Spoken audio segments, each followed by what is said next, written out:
Patrick Vallance is contradicting Rishi Sunak's evidence into the COVID inquiry. We're going to read into this more from Sky News, you guys. Let's go.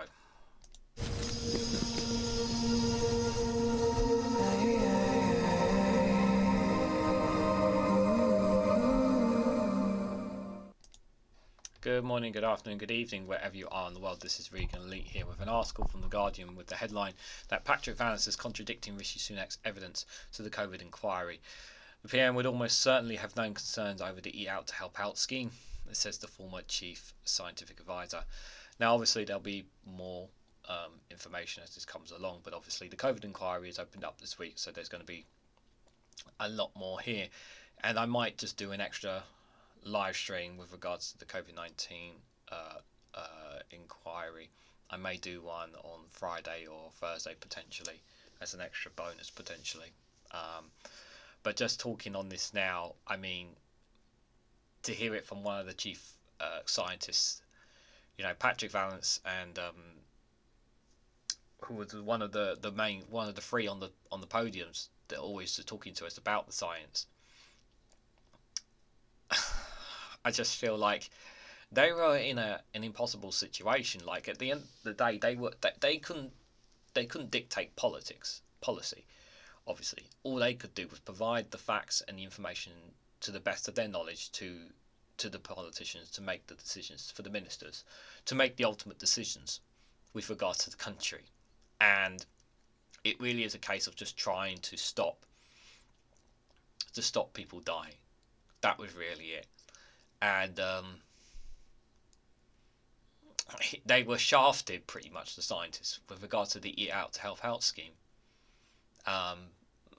They were kind of like silenced on it because they didn't want their positions taken away, and they wanted to try and save as many lives as they could. And it's pretty disgusting how, you know, money and getting the economy going was more important than the value of people's lives. It's just pretty despicable, to say the least.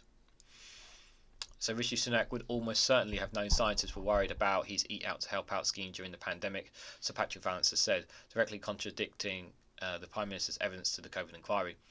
In potentially damaging testimony, Vallance, the UK government's chief scientific advisor during the pandemic, said he would be very upset if Sunak, the then Chancellor, had not learned about objections to his plans and helped the hospitality industry. Sunak had written to the inquiry saying he did not recall any concerns about the scheme being raised in ministerial meetings, despite growing concerns that the discount can could fuel the spread of the virus. So he said in his written remarks, Sunak, that he didn't have any concerns about the scheme. That's nonsense. Like, we know he can't use a credit card or fill a car full of petrol.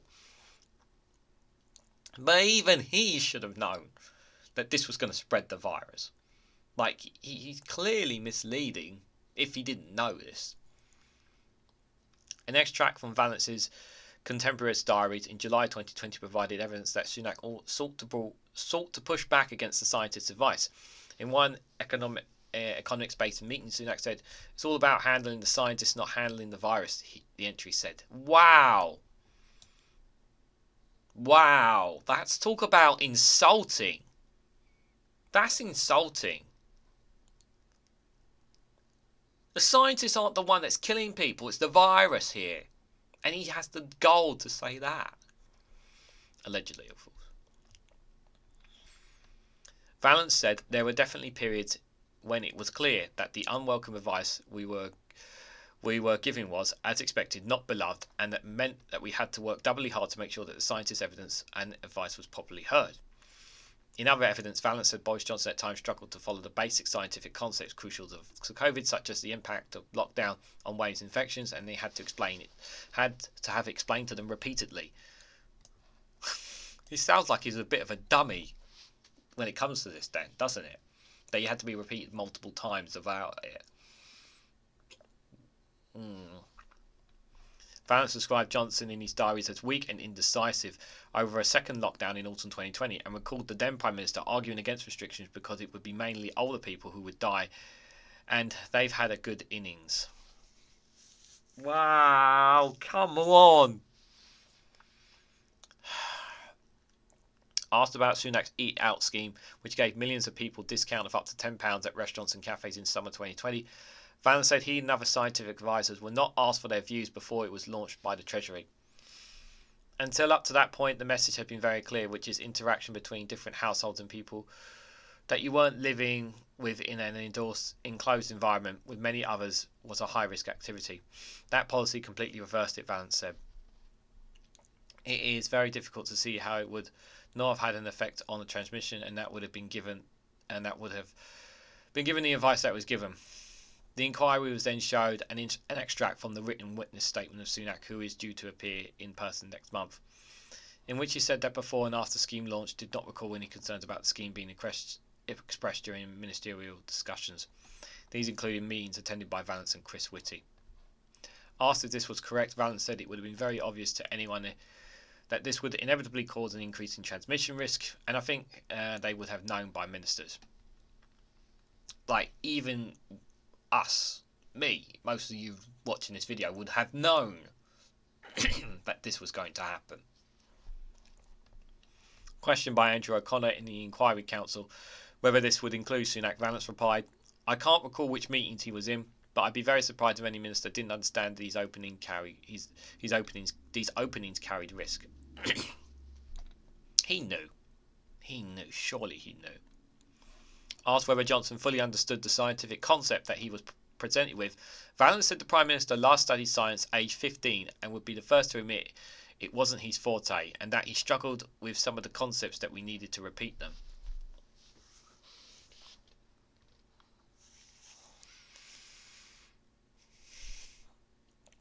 They're scientists. They understand these things, so you need to pay attention to what they're saying, even if you don't have a grasp on science itself. Am I the only one here who thinks this is bonkers? Talk about stupidity. Like, you didn't even need to have a degree in science or excuse me, or to be in science lessons to understand it. For scientists explaining something, an expert in these things, when it comes to handling lives, people's lives here, you surely have got to take them seriously. But clearly that was not the case here. It was hard work sometimes to try and make sure that he had understood what particular graph or piece of data was saying, he explained.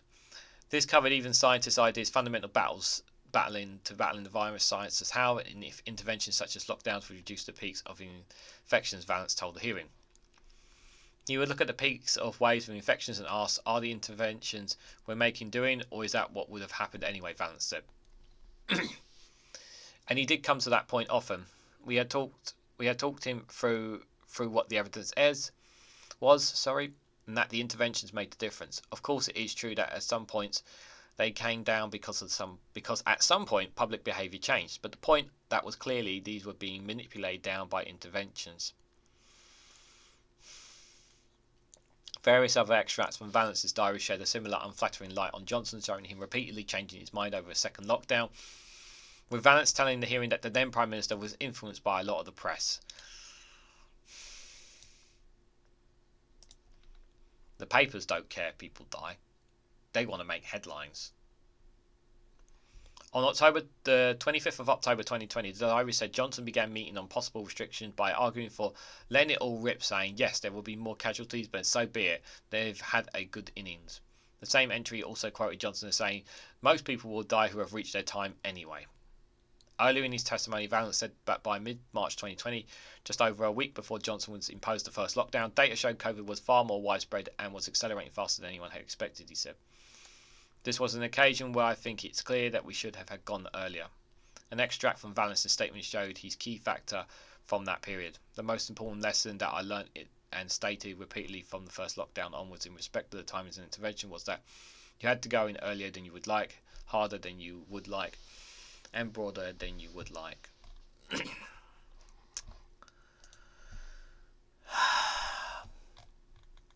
How frustrating is this? Like, Vallance and Chris Whitty are doing their jobs, and they're trying to save lives here, And you have a Prime Minister and a Chancellor who, from by indications of this evidence, did not care about people and just wanted to get the money rolling, get the economy going, make headlines in the media, because obviously that's what the press are doing. They're trying to get in it and saying Boris Johnson's ear. A Prime Minister who clearly didn't understand what the experts are telling him, saying if you don't do this, don't do this, A, B or C, people are going to die. Yeah, but I don't really want to do that. Well, what do you mean you don't want to do that? People are going to die. You're the Prime Minister. It's your job to look after the people of the United Kingdom. It's so infuriating. God almighty. And we've obviously got Chris Whitty to hear from. And we've got Rishi Sunak to hear from. Boris Johnson to hear from. Matt Hancock. Oh my days. This is just going to be frustrating to say the least. And again, the worst part about all this is, as infuriating as all this is, guys, they're all going to get away with it. That's the worst part of all of it. What do you make of Patrick Vallance's remarks so far? What do you make of his comments when it comes to the COVID inquiry? Do you believe everything that he says? Do you believe based on the evidence that he has given and what other evidence so far in the COVID inquiry makes sense, logical sense to you? Let me know what you guys think down in the comments section below. Hit the like button, be greatly appreciated. Share across social media. Hit the bell notification icon so you be notified of when I go live. And if you want to financially support me, you can do it by buying me a coffee or joining me on my Patreon for exclusive content. Thanks very much for watching, and I hope to catch you all very, very soon.